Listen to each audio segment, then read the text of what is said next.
Good afternoon, or good morning. My name is John Quackenbush, and welcome to the Genetics and Genomics Conference Live. Today I'm going to be telling you a little bit about some of the work that I and my colleagues have been doing, really looking at big data in healthcare and biomedical research. So what I'll try to do is talk for about 45-50 minutes and then take some time for questions. So it's a pleasure to be here with you, and I look forward to spending the next hour with you. So, first, background and some disclosures. I'm a professor of biostatistics and computational biology at the Dana-Farber Cancer Institute. I also am professor of computational biology and bioinformatics at the Harvard Chan School of Public Health. Like a lot of you, I have many other academic titles. So I always tell people, as an academic, rather than paying me more, they give me more titles and make me sit on more committees. In addition, I'm on a number of advisory boards, none of which are relevant to anything I'm going to present here today. I also co-founded Genospace, a precision medicine company. The work we do at Genospace really is built around developing software and tools to support precision medicine. And I may briefly mention one example of some of the work we've done, but again, none of that is really relevant to the vast bulk of what I'm going to present here. And if I do mention it, I'll clearly call it out so you know. I'm a data scientist at heart, and what really excites me is having access to data. And the reason for that is that data really drives revolutions in science. So I went to look for a quote that described that and described the importance of data in driving innovation. And I found this quote: every revolution in science, from the Copernican heliocentric model to the rise of statistical and quantum mechanics, from Darwin's theory of evolution and natural selection to the theory of the gene, has been driven by one and only one thing: access to data. And if you think about that, that's absolutely true. Every single model you consider in science, if we have that model, what we try to do is to use new sources of data so that we can take that model and make predictions.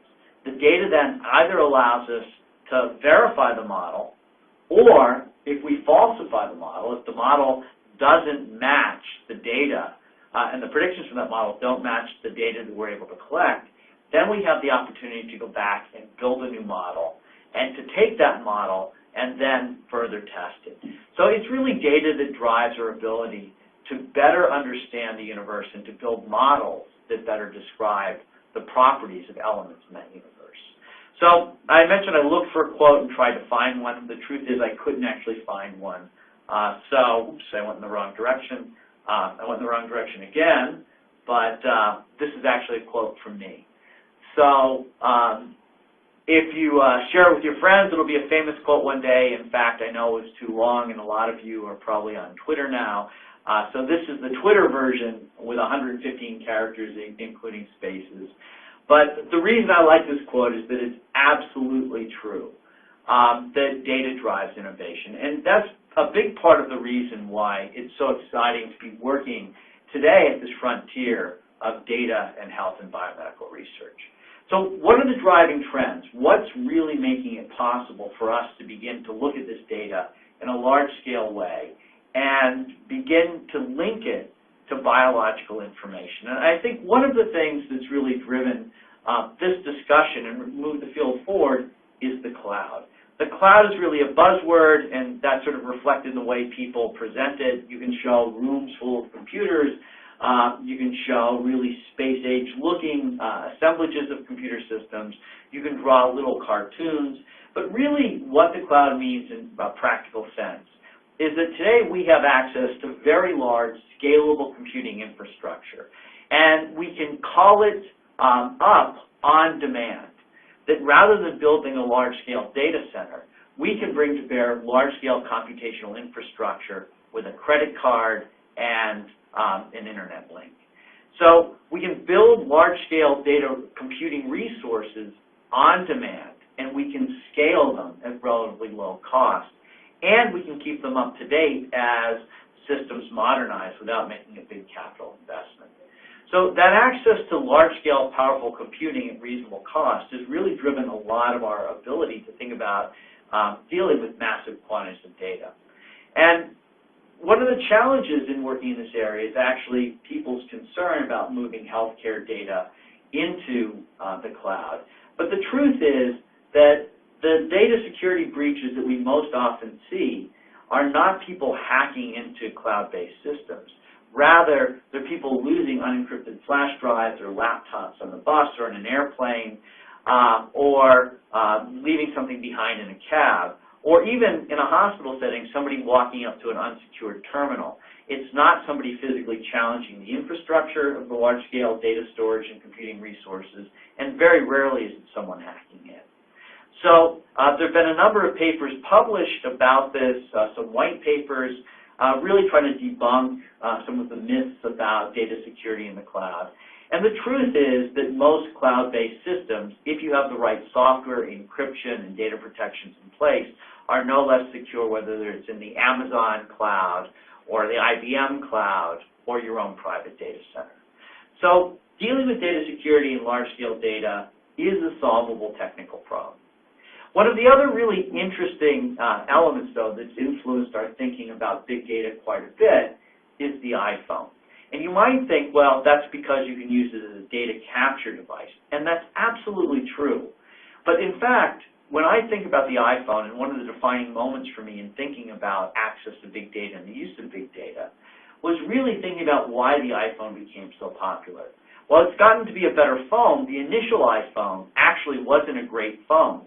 But if you think about that phone, what made it so popular and so widely adopted, aside from the style factor, was the fact that that phone could be infinitely adapted to each individual's unique needs and preferences. And as we start to think about access to large-scale data, one of the principles in big data analysis is we bring the computing to the data rather than moving the data around. But if you have the data in one place and you're bringing computing to it, what you realize very quickly is that there are different constituencies that want different types of access to the same underlying data. So if we have combined clinical and genomic data in a precision medicine setting, the questions a clinician wants to ask at the point of care, what do I do for my individual patient, are very different than the questions a researcher wants to ask.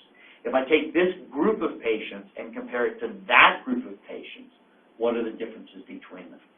So as we start to think about building infrastructure for big data in health and biomedical research, one of the things we have to think very carefully about is how we take the resources we have and actually adapt them to provide interfaces and tools that meet the unique needs of the different user communities.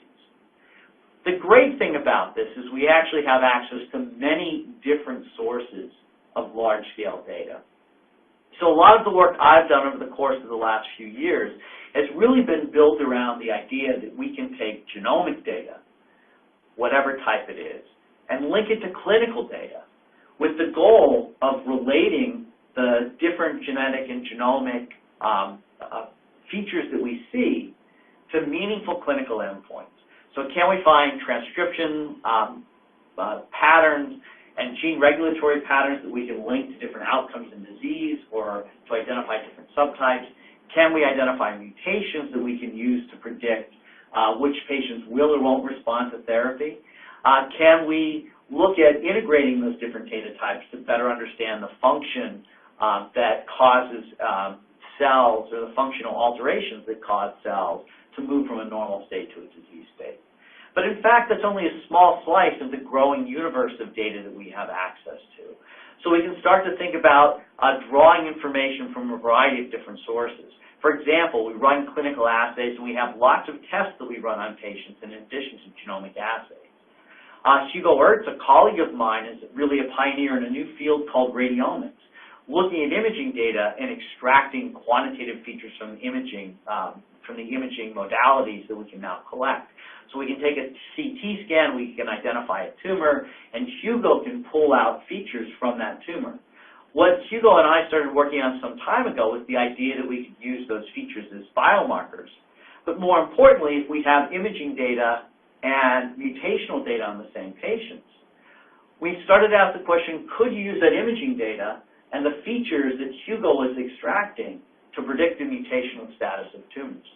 And the truth is, we now have a number of different tumors where those imaging features are very predictive of certain mutations in the tumors, which makes perfect sense. The imaging data really represents phenotype, and if we believe genetics, the genetic alterations should be tied to phenotypic alterations.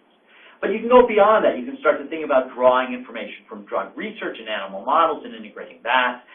You can start to think about drawing information from claims and looking at reimbursement and treatment and healthcare systems. You can start to monitor patients at home and collect real-time data. You can start to look at the measured man using iPhones and Fitbits and other devices to collect information to begin to think about whether changes in patterns of activity are correlated with disease. And you can even look at things like social media data to try to predict outbreaks or understand disease transmission networks. And really, a lot of the methods that we use to look at cellular networks, gene expression networks, social networks are all very similar. What they really rely on is having accurate, curated sources of robust, large-scale, integrated data. So it's very exciting as you start to think about pulling this data together. There's actually a graphic I really like that comes from the NetApp Corporation. They build large-scale disk arrays. You can download this from the web. It's the body as a source of big data. And if you look at this, there's some statistics in here I really like. One of them I like to call out is the estimate that by this year, the average hospital in the U.S. will generate about 665 terabytes of data. Working at Dana-Farber and as part of the Harvard Medical System, I can tell you that none of the hospitals here are average. They're all hospitals that generate far more data. This may be a community hospital, but what it really speaks to is the fact that we're generating in the hospitals where we work terabytes, if not petabytes, of data annually. And that presents us with real opportunities, but there are also challenges. Things like medical imaging archives now represent between 20 and 40% of the data in these hospital systems. And in fact, a lot of the data in hospital systems today, even given the push for electronic medical records, is unstructured data. What that means is that extracting meaningful information is often a challenge. And in fact, if we think about electronic medical records, they weren't really designed to support the scientific enterprise. What they were designed to do is to support reimbursement and the management of the hospital system. So the information is often there, but it's often coded in ways that make it difficult to extract it simply and easily. So we have to invest in doing that. But if we do, we have a tremendous source of information that we can use to start to really place all the other data we collect into the context of human disease. So have we seen a transformation of medicine? Well, I think if we look at big data is really having a transformative effect because we've seen increases in the 3 V's, the volume, velocity, and variety of big data. And so we have access to unprecedented quantities of data. The volume refers to the vast quantities of data we can now amass, and we're soon going to be generating as much data in 1 minute as we did between the beginning of time and about 2008. Right? This is a tremendous quantity of information. Velocity is the speed at which we generate data, and from almost any measure you can think of, our ability to rapidly collect data, whether it's genome sequencing or monitor activity using a Fitbit, has really accelerated over the last few years. We can get data at a tremendous rate, and nearly every medical instrument you can think of has a network interface and the ability to output data in real time. The variety refers to the complex multifactorial data that we can collect. And in fact, if we think about even genomic data from small samples and using new sequencing technologies, we can compute or we can collect mutational profiles, we can collect transcriptional profiles, we can start to collect epigenomic profiles. And so we have these very interesting integrated data sets that we can tie to lots of other data to really start to build predictive models. Some people add 2 additional V's, the value and veracity of data. I'm not going to talk about those, but you can think about what they mean, and you can really think about how we use the data to add value to what we do and how we really assure the truthfulness, the veracity of the data we can collect. But if we think about transformation of medicine, these new technologies that provide all of this data are really changing the way we think about biomedical research. While we used to always think of it as purely a laboratory science, or really a laboratory plus a clinical science, maybe with some statistics to run large trials. In fact, what we're seeing increasingly is that biomedical research is transforming itself from a laboratory or clinical science into an information science. The challenge, of course, as we look at this information age, is to bring together all of this information in a way to better address fundamental problems in health and biomedical research, but also to have practical applications so that in patient care, what we'd like to be able to do is to increase efficiency, improve outcomes, and decrease cost. And so that last point is actually important. While doing basic research, we often don't think about using this information at the point of care. Since often we're drawing on the same data and information, we have to think about this in context. And a very good justification for building the infrastructure for precision medicine research is precision medicine applications, where we can use the data we collect to actually have an impact on healthcare and healthcare outcomes. So do we need to do that, and why is this important? Well, there's really a need for data-driven precision medicine. And I'm going to show you two slides that I think really underscore this. The estimate is that this decade in the U.S., we're going to see a 33% increase, about a 33% increase in the prevalence of cancer. So cancer is on the rise. It probably reflects aging populations as much as anything else. However, that increase of about 1/3 is actually reflected in a 2/3 increase in the cost of treating patients. So the cost is rising faster than the incidence here in the U.S. in this decade.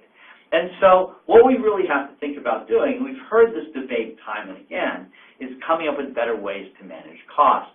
Now, as we think about managing costs, a big part of what we think about is giving patients the right therapy at the right time to be most efficacious. And that's what we call or refer to as precision medicine. And there's a lot of excitement about precision medicine, in large part because we've developed as a community a number of therapies that actually target particular mutations or particular variants that we can measure using genomic technologies. So we can think about a number of these that occur across the spectrum of cancer, where there are probably more than in any other disease indication. But in fact, cancer is not alone. That in a number of different disease states, we have now targeted therapies that are directed towards particular genomic alterations or particular mutations. And so in precision medicine, what we'd like to be able to do is to use that genomic data with other information to arrive at the best therapeutic protocol to produce a positive response for each patient. And the thought is that if we do that, if we manage to do that, that what we can do is, even if we're using expensive drugs, to reduce cost and improve outcome by making patients healthier sooner and more effectively. So that's the promise. How well has it played out? Well, this is actually a slide from data adapted from some information at the FDA. And what's interesting is if we look at targeted therapies in oncologies, if you look in the upper left, you can look at therapies like Gleevec, where those drugs are highly specific and highly effective in patients who carry the mutation that would indicate that those patients, in fact, should be treated with the drug. But many of the other drugs, and the response rate or the response fraction is shown in black, many of these other drugs, if you look at them, even if we target the therapies to the patients who should be receiving therapies, only a small fraction of those therapies are effective. Only a small fraction of the patients respond. So what that suggests is that we need, even in those targeted therapies, to continue to look for better biomarkers and continue to look for better sources of evidence and information, better sources of data to inform the evidence and information, to make the appropriate decisions for our patients.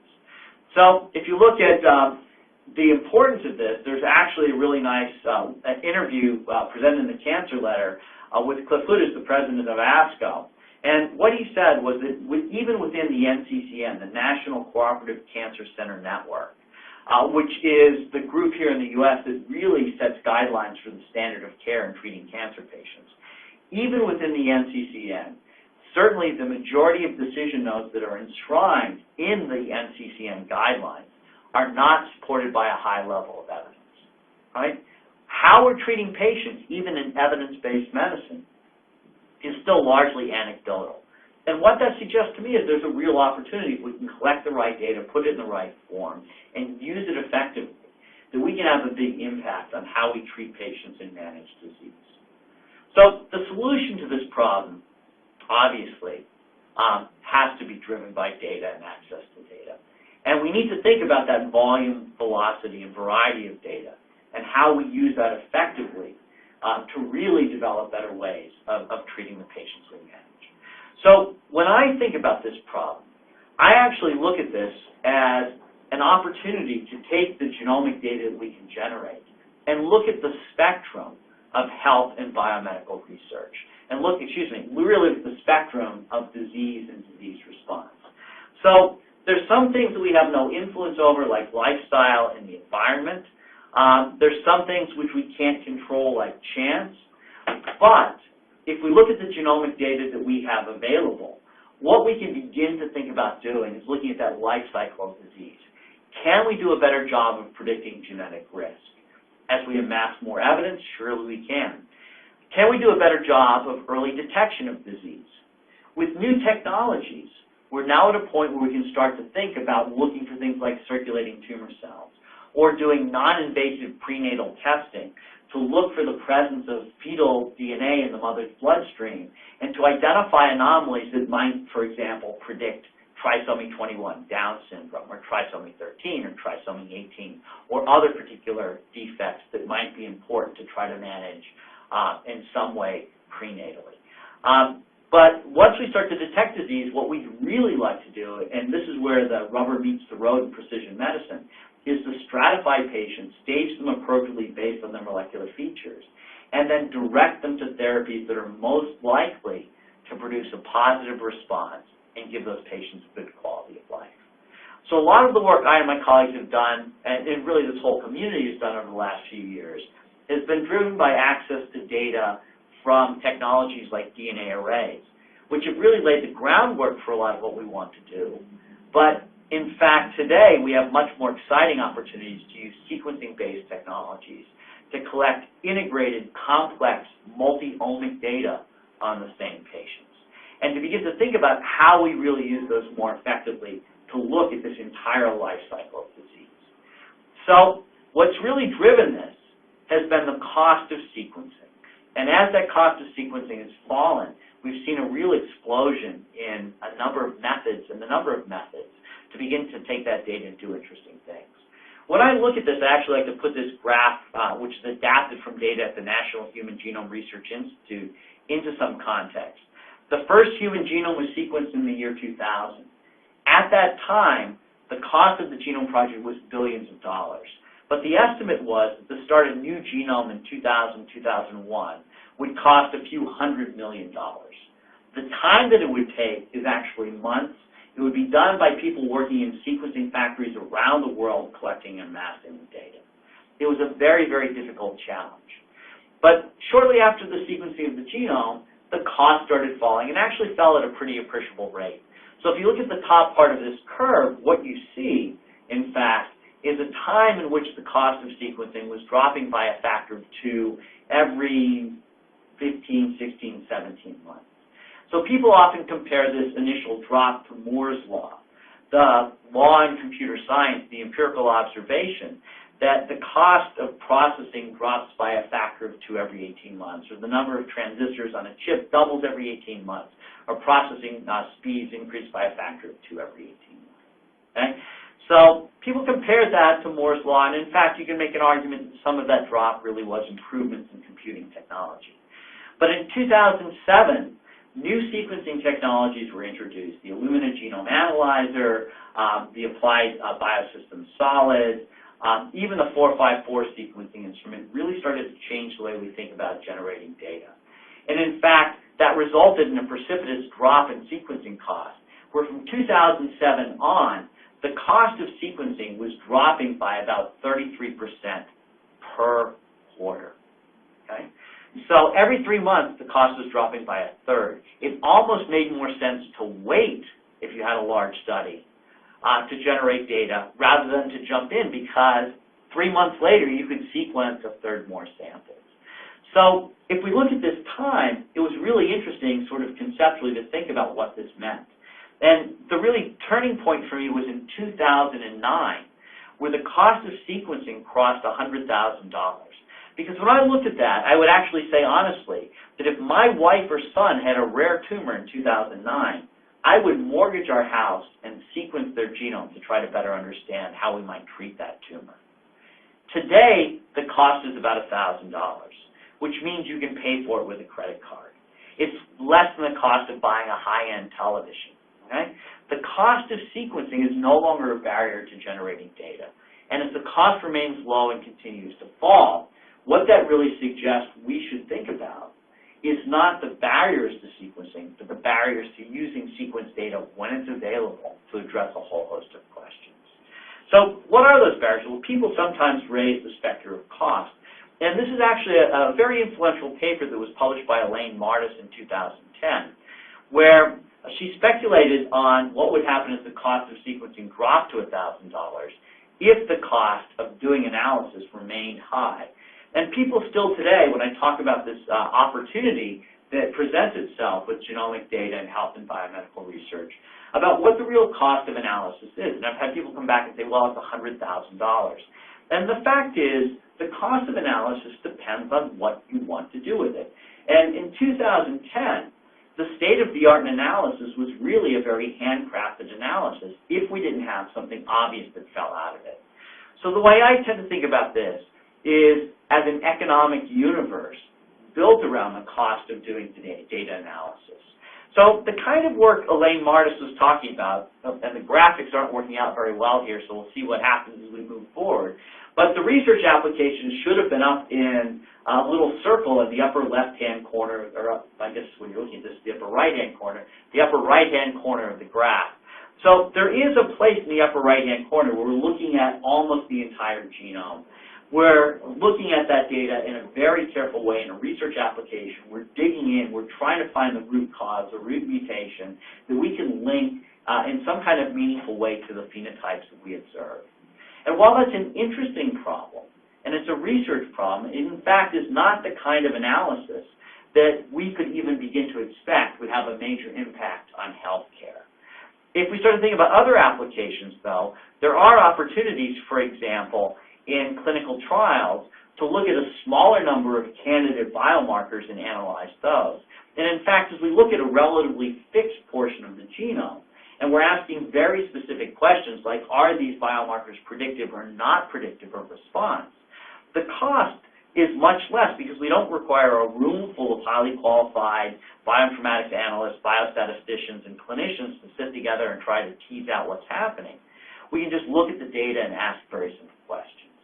As we transition this to looking at clinical applications, and I apologize, this graphic didn't turn out either, but what it should really represent is sort of a continuum of applications for less than $1,000 that look at between some small number of genes and most of the entire genome.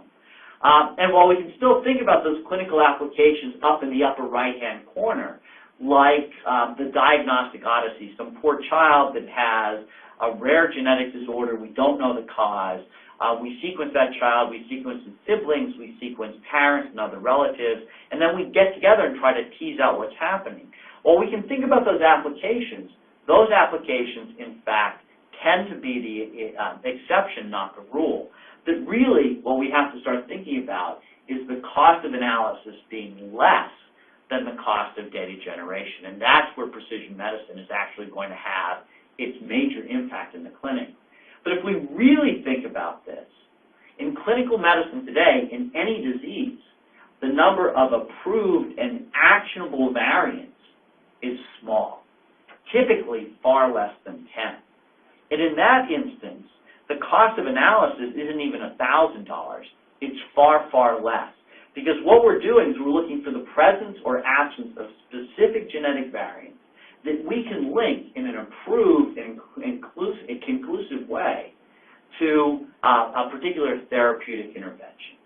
And so in that domain, there's really an interesting opportunity to try to take data and information that we use and link it to something which is going to have an impact on treating patients and an impact on outcome. So the major cost there is building the systems to provide those links and maintaining them, and then building and maintaining the data bases and knowledge bases that feed those decisions. So is it a $100,000 analysis? It depends on what you want to do with the data. But if we're going to have an impact in precision medicine, it simply can't be. It's got to be a small fraction of what it actually costs to generate the data. So what we need to do is to develop tools and a knowledge base to link genetic variants to improve standard of care therapies to really drive precision medicine forward. But to do all of this and to make sure we have that knowledge base, to make sure we continue to grow our understanding, we need to make an investment in big data research.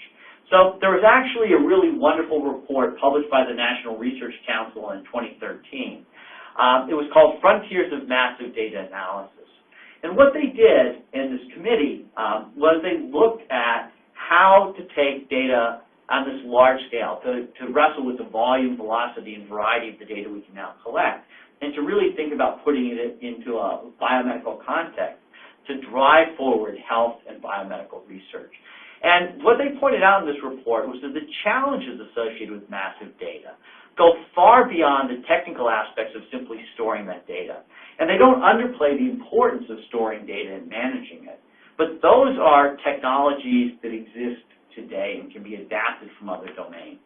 Google, Facebook, eBay, they all wrestle with much larger quantities of data than we ever think about dealing with. They collect data at a far greater rate than we have to worry about. Technologies exist for managing those data. We have to think about data security and data access protocols. We have to think about a whole host of questions that are very important, but there are technical solutions for those as well. What this report goes on, though, to say is that the key element in meeting big data's challenges is the development of rigorous quantitative and statistical methods. We need better ways of analyzing the data we collect. Because without those, it's quite possible to turn data into something resembling knowledge when it actually is not, and that overlooking this foundational aspect of big data analysis may yield results that are at best not useful and at worst harmful. Right?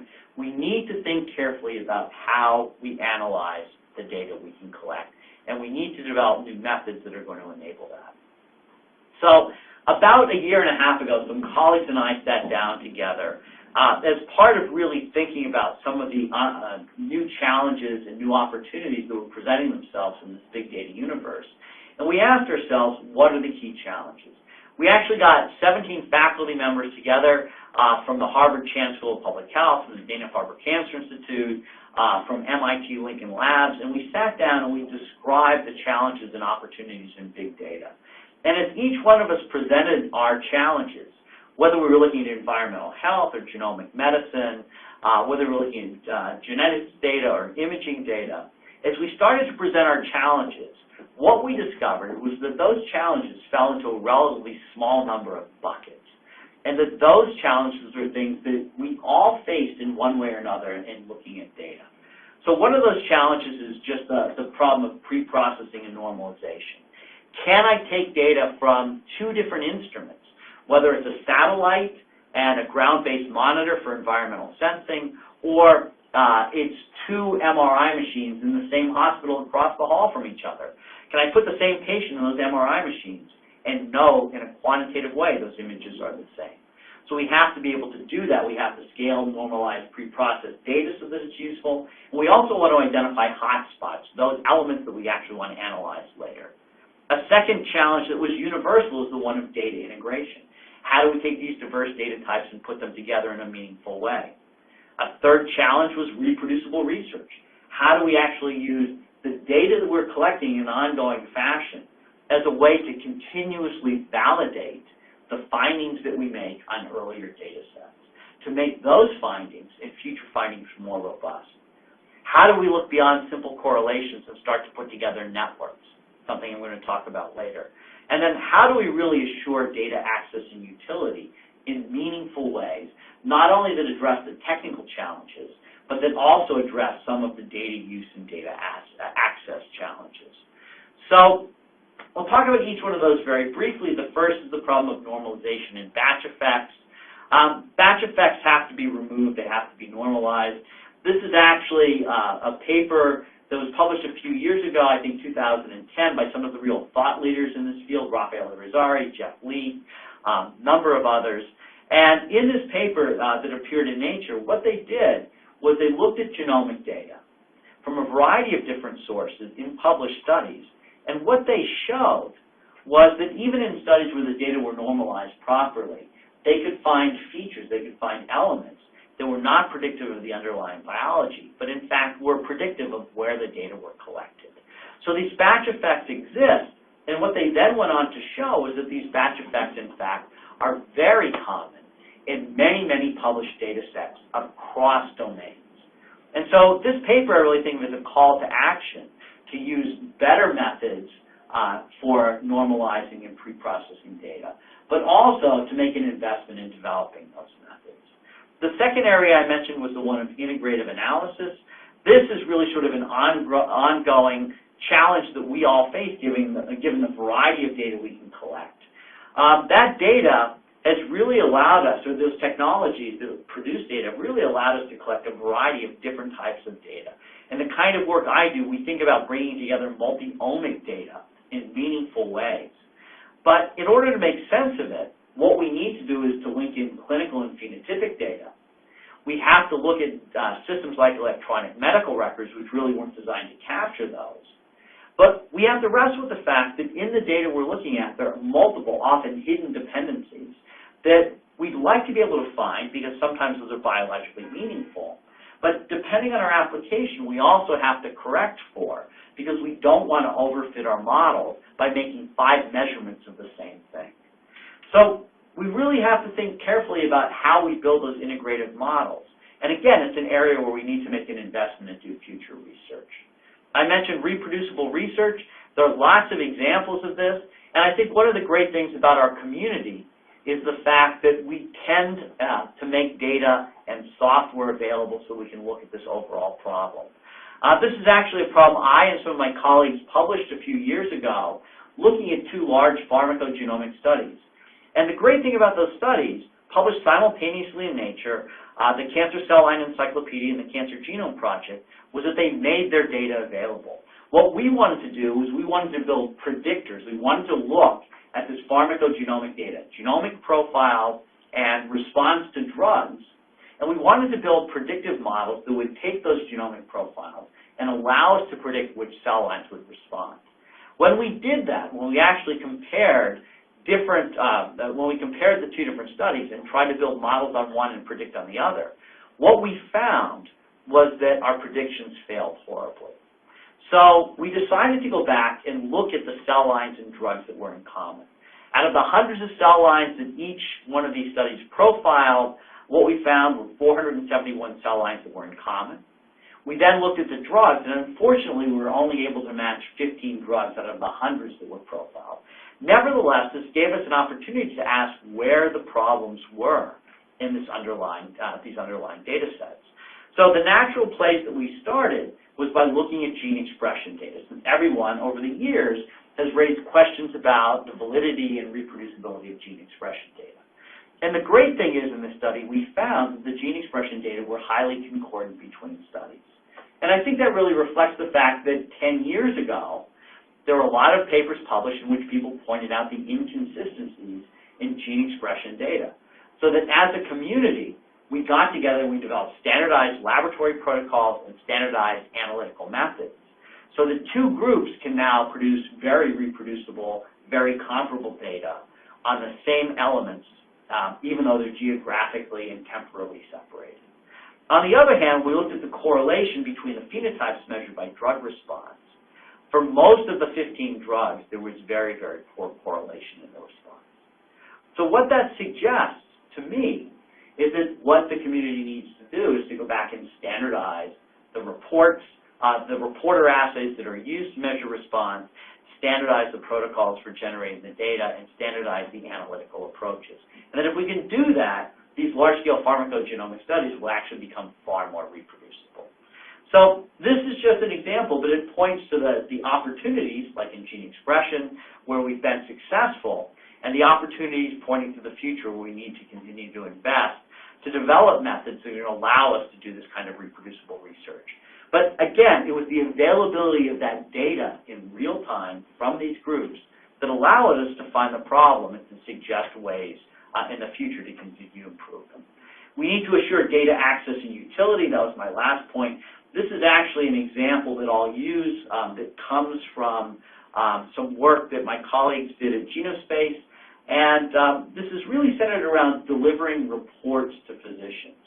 When the company started, what we wanted to do was really produce reports that we could deliver to physicians using modern technology, looking at mutations in cancer. And when we started to talk to the physicians, what we thought they would want are really slick web-enabled, tablet-enabled reports. But when we looked at the physicians, not necessarily in the major academic medical centers, but in community practices, what we found was they didn't want web-enabled tools. They wanted simple PDFs that they could look at in 5 or 10 minutes between one patient and the next, to look at the information, to see it presented in a graphical way that would draw their eye to the important key elements, and that they could read and draw a conclusion very quickly about how to best treat their patients, which is good. But the thing that really depressed me when I started hearing the story was what they wanted was a 1- or 2-page PDF. And the reason they wanted a PDF, and again, 85% of cancer patients in the U.S. are treated in community practices. These practices, many of them have electronic medical record systems. Those that don't have paper-based systems, but even those with the EMRs wanted PDFs so they could print them out and then manually scan them into the EMRs. The text had to be in a font that was actually readable after being faxed multiple times. And I think this points to one of the great challenges and great inequities in our healthcare system, that the vast majority of patients are still being treated in systems where electronic management of information is still primitive, right? The EMRs that most people are using, most physicians are using, were designed to turn a room full of files into a disk full of JPEGs. So going forward, this is going to be an ongoing challenge. The good thing is, even those physicians, as they started to look at the reports, recognized that what they wanted to do was dive into the underlying data, look at the underlying evidence.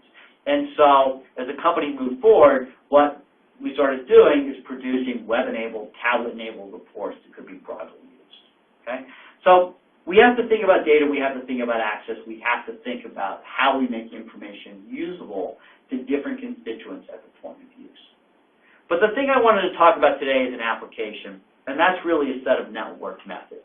So what I'm going to do is describe 1 or 2 vignettes, and I'm going to point you to another talk later today that I think you'll find very interesting.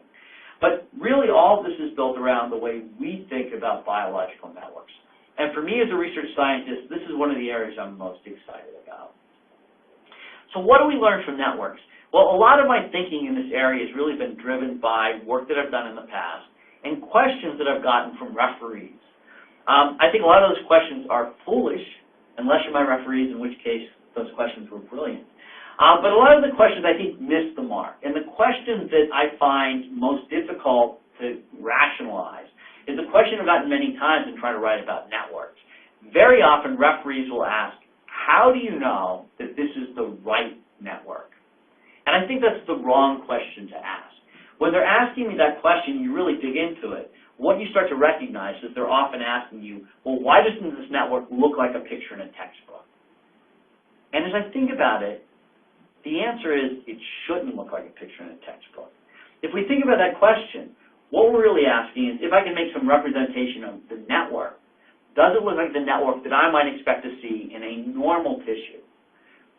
But in fact, if we think about disease processes, either through mutations or misexpression, elements within the cell are going to change their potential interaction partners by not being expressed in the same time or the same place in the cell, or they're going to change their ability to interact with other elements by the introduction of mutations, which may affect how transcription factors can bind and influence other genes downstream, may change how 2 proteins can interact with each other. So the topology of the network is going to change. And so if I build the network for a disease state, and I want to compare it to a normal network, it's obviously not going to be right in the sense that I can draw it as a single network and know that all those connections are there.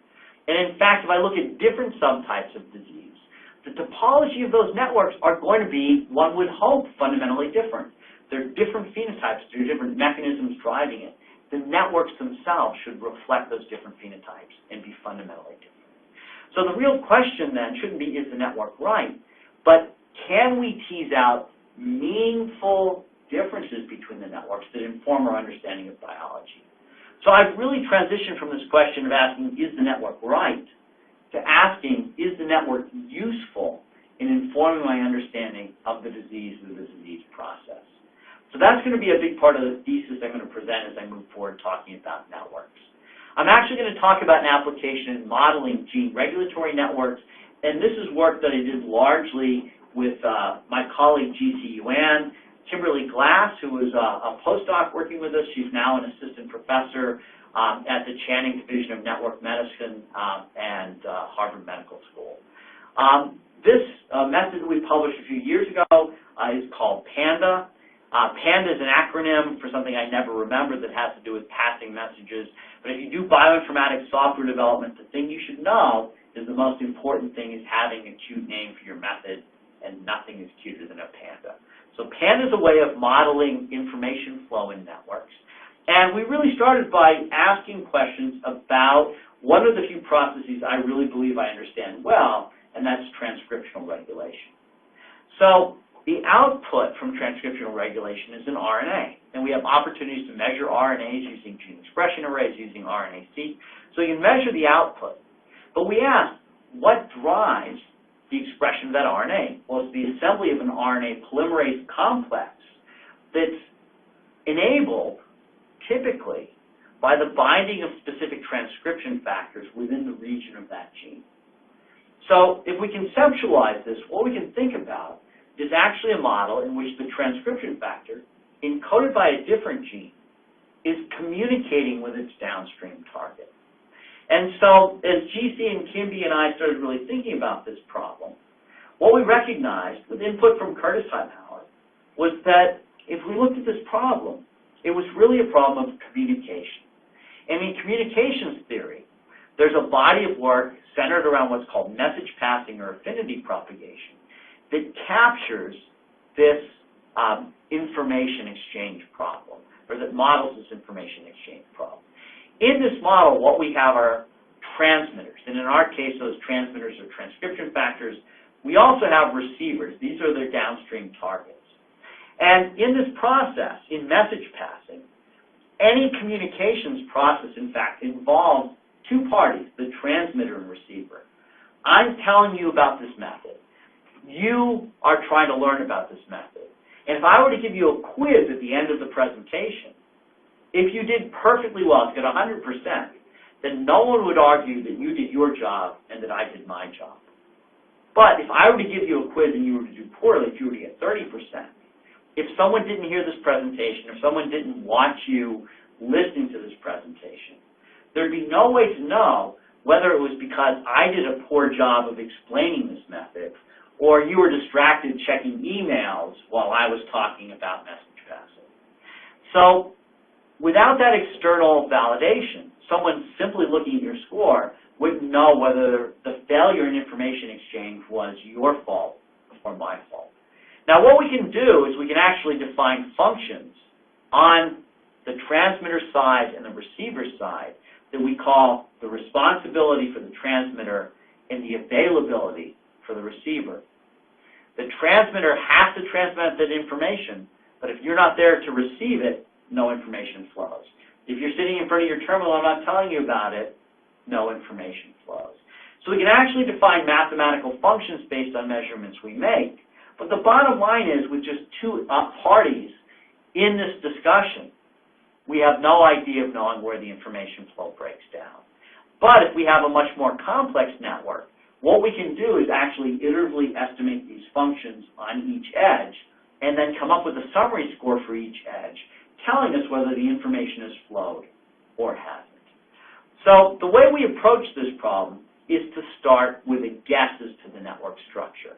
And that's based on using chip data and transcription factor motif data to postulate an initial network structure. Then what we do is take other sources of data and information, protein-protein interaction data, gene co-regulation data. We calculate these functions on each edge. We update our network model. And then we iterate the process. And in fact, we iterate the process until it converges to a final network model that we have some degree of confidence in. What we've really come to realize is that what this model does is it optimizes information flow through the network. So we can start with a guess as to the network. We can start with data. And then what we can do is build different models for different phenotypes. And go back to that question I asked, how have the networks changed? How do they differ?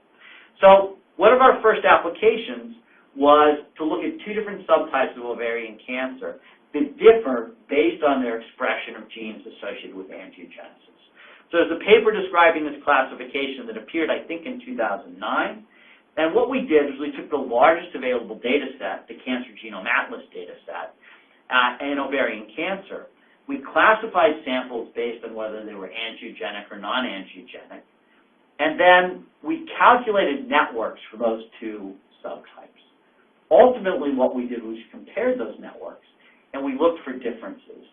And in fact, this analysis was really foundational in our thinking about how we measure and look at networks.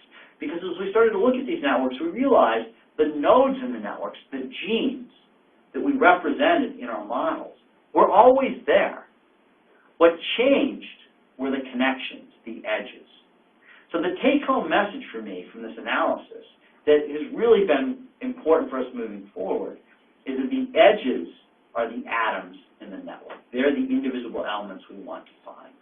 So we built networks. If you build networks, you have to make representations like this. So in red are the angiogenic edges, and the blue are the non-angiogenic edges. If you compare these, what you see is that there are differences in the network topologies. Right? If you're taking the quiz, you'll have to name these later. But fundamentally, there are differences in the network. So we tried to look at these. These diagrams aren't very useful, but Kimby actually came up with a very nice representation in which we looked at the transcription factors and looked at their targets. And a paper describing this analysis has just been accepted, so I'm not going to spend a lot of time talking about the details. But if you start to look at this kind of spirograph image of the transcription factors and their targets around the outside, what you recognize is that some of the genes seem to be controlled by a single transcription factor, but there are complex patterns of regulation that start to emerge from this analysis. And so what Kimby did was she went back and looked at those combinatorial patterns of interaction and found that many of them occurred far more often than one might expect by chance. So a simple hypothesis in comparing these network models is that the differences are really reflecting differences in the regulatory processes that control the genes that are being expressed. And so as we started to look at these, we came up with hypotheses for the ways in which we could look at what's known about regulation in the process of angiogenesis and what's reflected in the data reflected in the models that we were able to build from available data, and actually hypothesize interventions that could be used to inhibit angiogenesis. And in fact, a number of these interventions are known to be effective in inhibiting angiogenesis. So what the model presented us by looking at differences in the edges was hypotheses about how to potentially treat the disease. We've now applied PANDA to a wide variety of different disease states, and in every single instance, what we've been able to do is to extract more meaningful information to give us insight about the underlying disease processes. So we're very excited about the potential to do this, but rather than show you some of those examples, I wanted to talk about something else which I think is part of an interesting conundrum in thinking about networks and network models. And that's even embedded in what I already told you. When I said we compare the angiogenic and non-angiogenic subtypes, what I said is we wanted to find the network for the angiogenic subtype and the network for the non-angiogenic subtype and then compare them. But if we build two networks for two different phenotypes, or even one network for a single phenotype, what we recognize is that in that phenotype, there's a variety of different manifestations of that phenotype, And every individual manifestation is probably represented by a slightly different network. In the same way, if I look at a single piece of tissue, every cell is going to have its own unique network. And so when I say we build the network for the angiogenic subtype or the network for the non-angiogenic subtype, I've actually lied to you. We've thrown away a bunch of information. We've set thresholds on the interactions, and above some threshold, we say there's an edge. Below that threshold, the edge is gone. What about the individual samples? How do we extract the networks for the individual samples? Well, this is a question we wrestled with for a long time. Can we take gene expression data and pull out the network for a single individual sample? So this is actually a problem that Kimberly Glass, Matthew Tung, who is a post-bac student, and I, along with a number of our other colleagues, were talking about for quite some time. And Matt had a really simple idea that's based on a very simple assumption. What I can do is I can take a collection of samples, and I can build an aggregate network for those samples. So the angiogenic subtype in ovarian cancer, I can pull out an aggregate network, and I can look at that network and represent it as an average over all those samples. But Matt said, well, what if we take that and pull out one sample, and we build a second aggregate network? Is that aggregate network the same? And the answer is they differ slightly. Those two networks have subtle differences. And so one simple way to think about it is the difference between those networks actually reflects the fact that that one sample has been pulled out. It reflects in some way the network of that individual sample.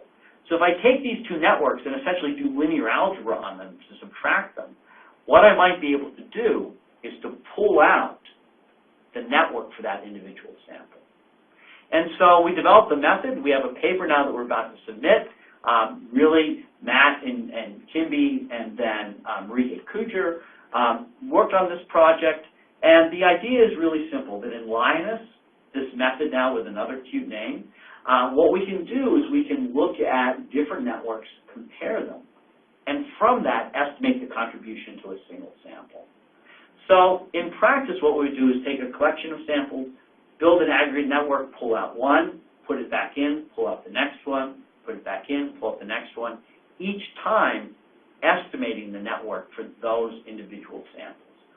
So as we did this, we needed a test bed. We have a few of them, but one of the most interesting was the first test we did using yeast cell cycle data. So this is actually a time course data set that comes from gene expression arrays and a two-color array. We built networks for each individual sample.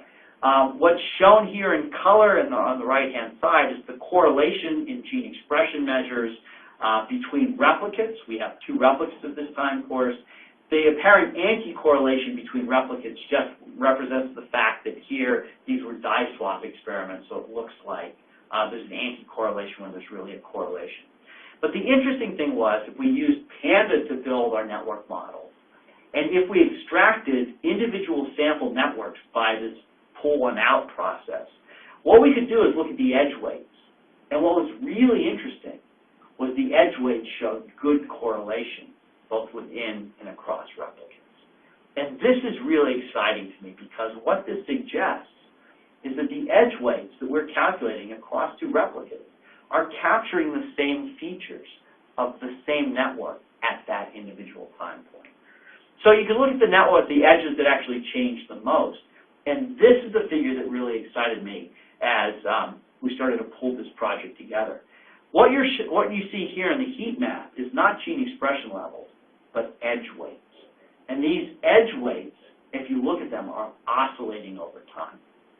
If you look at the edges that are oscillating, they actually represent transcription factors that are known to be involved in the cell cycle. So what we then did was we took those transcription factors and their targets, and we plotted the oscillation in the edge weights for the transcription factors and in the gene expression levels for the targets. And if you look at the right-hand side of your screen, what you'll see is the edge weights shown in black oscillate with twice the frequency at which the gene expression levels themselves oscillate.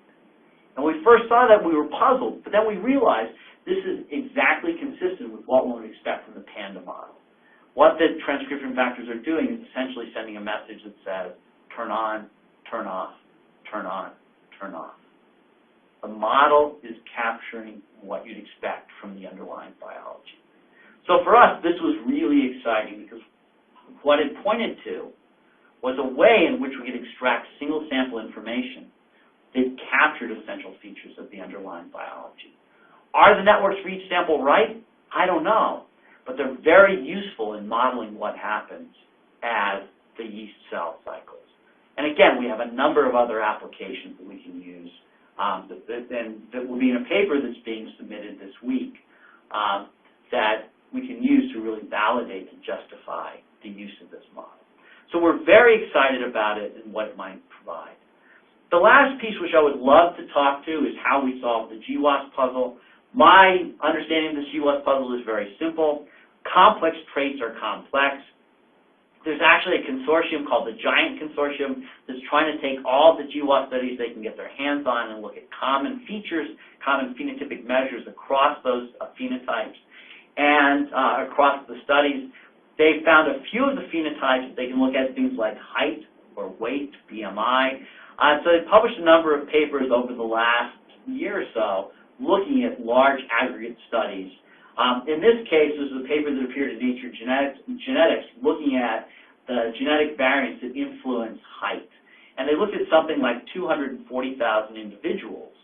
And so by testing these and looking at genome-wide association studies, they were able to explain about 20% of height using almost 700 SNPs. To get to 21%, they needed to go to 2,000.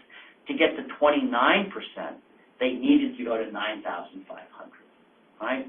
Complex traits really represent a lot of SNPs, a lot of genetic variants that interact together in a very weak way to produce the phenotypes we observe. There are very few highly penetrant Mendelian disorders that we can find by doing SNP scans. So how do we rationalize this? How do we deal with this in GWAS? Well, a very interesting approach is something that John Pladek and I and a number of others have been working on for some time, and John actually is going to present what I think is a pretty revolutionary approach to looking at networks and network structures that can teach us a lot to inform our understanding of complex traits. So that's going to happen later today. John's a postdoc with me, but he's a really bright guy, so I urge you to tune in and listen to that talk because I think you're going to be very excited about what he presents. So what do we learn from all of this? Well, networks provide unique insight into biological systems, but data is really what's going to drive the rise of precision medicine. We can't build those networks without the underlying data. Once we build those networks, though, the properties of those networks give us an opportunity to discover key factors that we can start to associate with disease. And there are many unexplored areas that are ripe for investigation. I've just given you a small snapshot of what I and many of my colleagues have been thinking about, probably what many of you have been thinking about. And I just want to say that this is a really exciting time to be a data scientist. The challenge, though, is we have to be careful, and this is a website I really love. You do a Google search for spurious correlations. What you'll find is this website that Tyler Vegan, who it turns out is a student, or was a student, I don't know if he still is, at Harvard Business School, put together. Tyler actually got large publicly available data sets, put them together in a common format, and then provided a statistical inference tool to look at correlations in the data. And so he calls this spurious correlations. This is one of my favorites, is the top of the page. It's the correlation between U.S. spending on space, science, and technology and suicides by hanging, strangulation, and suffocation. And I just look at them all the time and realize it's probably wrong, because when spending on science goes down, I get more depressed. But you can find this correlation in the data. This is actually another really good one. It's the almost perfect anti-correlation between the number of honeybee-producing colonies in the U.S., shown in blue, and juvenile arrest for marijuana possession, suggesting that if we legalize marijuana or don't arrest kids, the honeybees are going to survive. And then last but not least, during the winter, this is my favorite, the number of people who died by becoming tangled in their bed sheets is correlated with total revenue generated by skiing facilities in the U.S. So if you go skiing, don't sleep under the covers, sleep on top of your bed, right? Just because you find correlations in data doesn't mean those correlations are meaningful. So we need to make an investment in new methods. I started with a quote. I'll close with two. This is from William Gibson, the science fiction author. The future is here yet. It's just not widely distributed yet. So I've shown you a little bit of where I think the future is. But my favorite quote is from Enrico Fermi. I use this all the time. Before I came here, I was confused about the subject. After listening to your lecture, I am still confused, but at a higher level. So I apologize I ran a little bit late, but I want to thank you all for your time, for being here. And then what I'd love to do is to spend some time answering questions. So we have a remote moderator who's involved in running this conference, and he's pulled out some questions. So I'm going to start to step through those. I'll read the question to you and then give you an answer. If you want to jump off, you stay on this long, I won't be offended. I won't know, but I won't be offended. But thank you all very much. I want to thank Don for organizing the meeting, and I want to thank you all for the opportunity to let me share some of my work with you. Okay? So the first question, and I apologize if I mangle anybody's name. I'm very bad at reading names. But the first question is from Tammy Morrish from the University of Toledo. So what Tammy asked was for the various individuals who are non-responders versus responders. It seems that the insight from understanding the molecular target of these various drugs would be critical. Do you know what retrospective studies are followed up in these situations where the molecular target is known? So this actually refers to, I think, the graph I showed with data from the FDA. And the truth is, most of these drugs are simply given and the follow-up studies aren't done. And what that suggests is that moving forward, if we really move into an environment where we have precision medicine assays being done regularly on patients, that what we can do is collect those data and use them retrospectively to really try to understand whether there are particular variants which are or are not predictive. Most of the major academic medical centers here in the U.S. and in many centers around the world are starting to collect genomic profiling data on cancer patients. And so it really does provide us with an opportunity to do new, more informative, data-driven and evidence-based things going forward. But that whole field is still in its infancy. So there's tremendous opportunity to do what I think are very interesting things. Second question from Elton Jupe at the Analytical Edge Laboratories. What are the chances that a patient suffering today from diseases like lupus or fibromyalgia would get actionable information from these kinds of genomic assays? And the answer is that in a lot of diseases, the kind of information we have available today is still very limited. There are places like cancer where we have a large body of informative data that are tied in some way to the standard of care. And so the earliest incursions of precision medicine into the practice of medicine are probably going to be in oncology. But beyond that, there are a lot of other applications. In neuropsychiatric disease and cardiovascular disease, there are a number of genetic variants that are tied to pharmacogenomic response that can be tested today and will be regularly tested in the future. In neonatal screening, every state in the U.S. and most countries around the world provides some kind of genetic testing to look for innate errors of metabolism that are tied to particular mutations.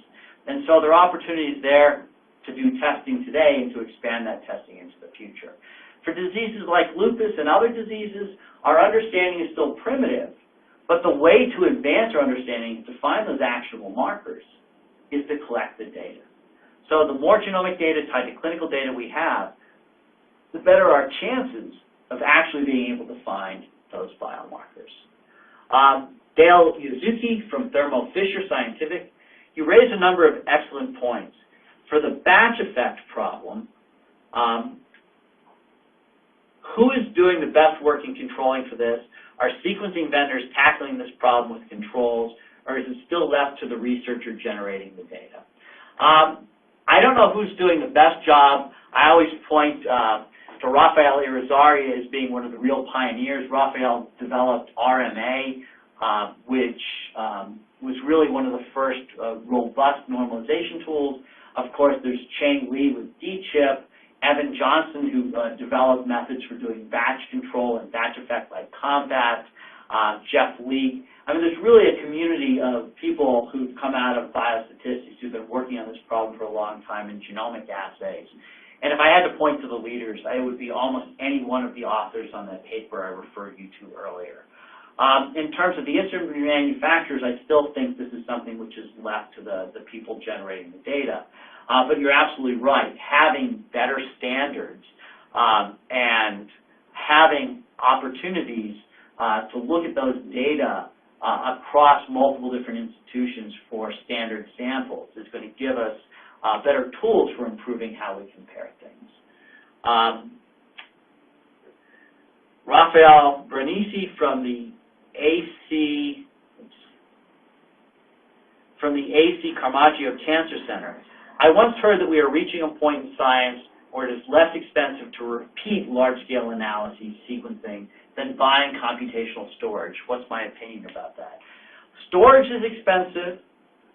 How you store data actually has to reflect part of a larger discussion centered around how you're going to use data. In clinical applications, it's actually mandated here in the U.S. the clinical data be stored for a number of years before it can be destroyed. So we have to store the data irrespective of what else we do with it. You can lose samples if the samples aren't handled properly.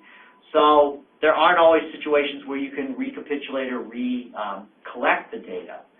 And the truth is the cost of storage is falling. So we have to come up with good storage strategies. I think a lot of this really reflects the problem that a lot of people had when they tried to maintain their own data centers. You rapidly run out of room for storing the data, so you have to do something with it. Turning off disk drives and putting them in closets or warehouses is an expensive proposition even in and of itself. And so cloud-based solutions in a lot of ways really represent a good way around this problem of trying to wrestle with storing data. From Jiangyi Li from the OSU South Centers, about the cost of genome sequencing. You said it's $1,000 now. I'm wondering if the cost is only for human genome resequencing or for the de novo genome sequencing of any organism. The cost of genome sequencing, what the real cost is probably more than $1,000 to resequence the human genome. To sequence a new mouse genome or genome that's already been sequenced, there's a cost comparable to humans, but it's on the order of a few $1,000s. So is it exactly $1,000 today? No. But is it low enough that it's a barrier, that it's not a barrier for data generation? I think the answer to that question is yes. The data generation has largely become a commodity. So there are tremendous opportunities for us to generate massive quantities of data, but sequencing new organisms is still more expensive. And a lot of that really is because we have to generate additional sources of data to try to build scaffolds and put genomes back together.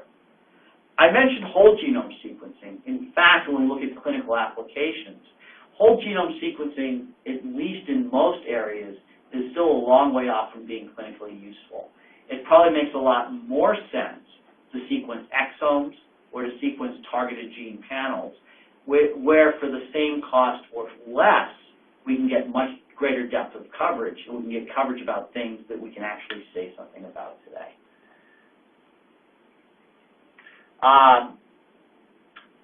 Asma Zia from NUST, we still lack such studies in developing countries. What do you think it has the effect on interpretation of data from complex diseases?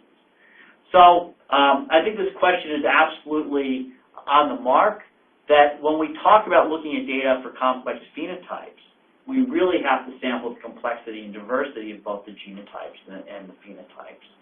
So while it's difficult today, I hope what we see is a continued drop in the cost of generating data, because once that data is generated, our ability to analyze data is almost without a limit with national borders. I mean, access to data analysis technology is still a real bargain almost wherever you are, especially with cloud-based resources.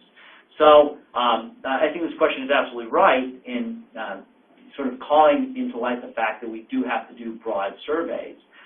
The most important challenge, though, today is to do as broad a survey as we can with sufficient quantities of clinical data or phenotypic data that we can draw meaningful conclusions. KJ Sirkin from MIT. How precise does the data need to be to get significant correlatory results in precision medicine? Can you work with imperfect data sets as phenotypic data and wearables are likely to produce? Again, I think this is a great question. Any data is going to be imprecise. That's simply truth about how data is collected. Every data has error bars, or should have error bars. Every data has some challenges associated with it. Self-reported clinical data from patients, in fact, can be cleaner than EMR-extracted data, where the EMR is not really designed to collect that clinical data. So the data is going to be imperfect. And often in precision medicine, if you look at the scale of data that we deal with Google or Amazon or other big data analysis problems, in biomedical research, it's not always the big data problem, it's the messy data problem. The way around that messy data problem is to collect large quantities of data that's as accurate as possible. So, this really comes down to basic statistics. If you make a lot of measurements, if the measurements are reasonably accurate, even though there's noise in those measurements, we're going to move toward, hopefully, something that represents underlying truth. So, it is a challenge. If we have really bad phenotypes, we're not going to be able to draw any conclusions, but the better they can be, the better the results are going to be. From Jorge Mendez-Rios at the NIH, which institutions are effectively working at ethical issues of big data uses? I think there are a lot of different organizations that are trying to address this problem. I think one of the real challenges is that fundamentally all of the data we collect is identifiable. That if we think about genome sequencing data, your genome is uniquely yours. And there have been a number of studies that have shown that I can take your genome and use public records and link this information in such a way that I can uniquely identify individuals. And so that's going to be an ongoing challenge. Dealing with healthcare and biomedical data is going to be an ongoing challenge. I think we have to think about moving away from de-identification, start thinking about encryption and permissioning as core values in building tools to provide access to data. We need to think in better ways about informed consent and how we involve individuals in the process. But, what's really interesting, too, as we think about these ethical issues, is that privacy is often a generational issue. So my nephew is in college. His mother is his Facebook friend, and he's sharing in real time things he's doing today that I wouldn't, many years after college, probably admit to my mother that I did when I was in college, if I actually did them. So privacy is sort of a generational thing. And in fact, if we think about the data that we freely share, often that data is much more revealing about us than some of our health and biomedical data. So I think there are a lot of challenges here. I think the NIH should be applauded for funding research into these ethical issues. I think the Wellcome Trust and other funding organizations are wrestling with these and grappling with them and providing support for them. So I think it's going to be an ongoing challenge, but I think it's going to be one that we as a community have to address to be able to work with the data going forward. So a couple more questions from, and I apologize, this is a name that I may have trouble with, Samuel Owasu Agerman from Cranfield University. Thank you for the presentation. My question is, does aging population contribute significantly to the increase of cancer incidence more so than lifestyle or environmental factors? I think aging plays a role. We know that cancer is definitely a degree of a disease that reflects DNA damage that accumulates over time, but environment and lifestyle play a role, as does genetics, as does chance. And I group aging into environment because aging reflects in a way the environmental exposures that we've had. But, if you think about this problem, I have a friend, she's in her 40s, she was in her early 40s when she developed spontaneous lung cancer. She'd never smoked a day in her life, had no obvious environmental exposures, had no family history of lung cancer. So as we think about her disease, I mean, clearly, it seems to me that she drew a bad card somewhere along the way and accumulated a mutation that led to the development of her disease. It was caught early, surgery cured it, so she's fine. But we really have to think about this as a complex problem with multiple types of data. Pod A. James from the Canaan Ministries. How do we connect patient data to network 40 to 60% of U.S. hospitals with independent small groups of physicians? Question number one. And question number two, some cancers result from agribusiness, fertilizer, chemicals in use, and environmental insults. How does society and individuals manage it? So the data linking and data connection problem, I think, is an ongoing challenge. As a country, we've made a huge investment here in the U.S. To install electronic medical records, but those, in many instances, are very primitive and don't provide a simple way to link patient data together. I think we actually really need to go back, and this sort of goes to the questions about ethics, to really think about how we put patients back in the center and involve them in an ongoing way in the consenting process and really make them partners in research. And that doing that is probably the single biggest way we can advance this field and get people involved in a meaningful way. There are a lot of ethical, social, and legal issues, but I think we all have a stake in the game to see diseases cured and to see diseases prevented. The question about fertilizers and environmental exposure, I think, again, the more data we have, the more evidence we'll be able to collect to be able to link information together in meaningful ways to help us inform not only healthcare decisions, but also policy decisions. And then one final question from Tammy Moorish, again from University of Toledo. In looking at disease versus non-disease networks, do you envision that these networks could be used in diagnosis at some point in time? If so, are the limitations and barriers of using disease versus non-disease network to diagnose disease? And how does molecular phenotype compare to more traditional definitions of phenotype? I think even in cancer, we're starting to recognize that these clinical definitions often don't tell us enough about the disease. In breast cancer, we now recognize there are multiple molecular phenotypes, and those phenotypes are very informative for treating patients. They're part of the standard of care, and they play a big role in what we've seen as an improvement in survival in those patients. So molecular phenotypes are clearly important in disease. They help define subtypes that we can't define clinically, phenotypically, even using histopathology. And they provide hints as to the mechanisms that might be important for developing therapeutics. If we start to think about networks and individual samples, our hope is that those networks can become diagnostic. This Linus method I presented is one way to pull out individual sample networks that we're encouraged about, but whether or not we can actually use those in a clinical or diagnostic setting, I think is still a long way off. This isn't the only method. Lots of people are working in this area, and I'm giving you a snapshot of what my research group has done. But I think one of the things that's been great about working in this network inference field is that, like the genomics field before it, there are a lot of opportunities for people to get together and to share data, and it's a community that shares data and shares methods, and I think does it reasonably effectively. So I've been talking for a long time. Well, I started a little bit late, but almost for an hour and a half. I know people have other things to do. I have some other things to do today. But I really want to thank people for the interesting questions. It's been very rewarding knowing that there are at least 5 or 6 people out there rather than me talking alone. One of the other questions I got was, what is it like to present at an interactive conference like this? I think there's some great things.